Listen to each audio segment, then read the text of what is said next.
রেগার কাজ করতে গিয়ে মৃত্যু হওয়া 2 রেগা শ্রমিকের পরিবারের পাশে দাঁড়ালো বিজেপি আমবাসা মণ্ডল। মর্মান্তিক ঘটনাটি ঘটে বুধবার আমবাসা নাইলাহা বাড়ি এলাকায়। রেগার কাজ করার সময় গাছ ভেঙে পড়ে ঘটনাস্থলে মৃত্যু হয় 2 শ্রমিকের। শনিবার বিজেপি ঢালাই জেলা ও আমবাসা মণ্ডল কমিটির কার্যকর্তারা নাইলাহা বাড়ি এলাকার নিহত 2 রেগা শ্রমিকের বাড়িতে যান। নিহত রবার্ট মলসম ও জুই মলসমের পরিবার পরিজনদের সমবেদনা জানান। বিজেপির নেতৃত্বদের দেখে কান্নায় ভেঙে পড়ে নিহত 2 শ্রমিকের পরিবারের লোকজন।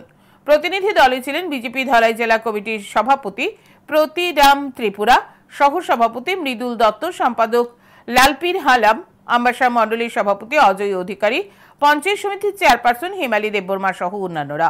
বিজেপির নেতৃত্বরা নিহত 2 শ্রমিকের পরিবারকে আশ্বাস দেন সরকারি সাহায্য পাইয়ে দিতে সকল ধরনের সাহায্য করবেন ওনারা। পাশাপাশি এই দিন নিহত 2 শ্রমিকের পরিবারের হাতে আর্থিক সাহায্য তুলে দেয় বিজেপির নেতৃত্বরা। এক সাক্ষাৎকারে বিজেপি ধলাই জেলা সভাপতি প্রতিরাম ত্রিপুরা জানান, 2 শ্রমিকের মৃত্যুর ঘটনাটি অত্যন্ত মর্মান্তিক দুর্ঘটনা।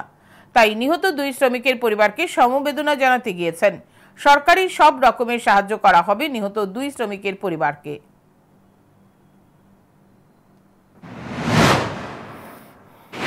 তো সরকারের তরফ থেকে তাদেরকে ডিসাস্টার ম্যানেজমেন্টের যে স্কিম রয়েছে সেখান থেকে 4 লাখ টাকা করে দেওয়া হবে। তো পাশাপাশি অন্যান্যভাবে তাদেরকে যাতে এই বাচ্চা এবং ওই আরেকটি পরিবার তারা যাতে বাঁচতে পারে তার জন্যে আমরা সরকারের কাছে দাবি জানাবো।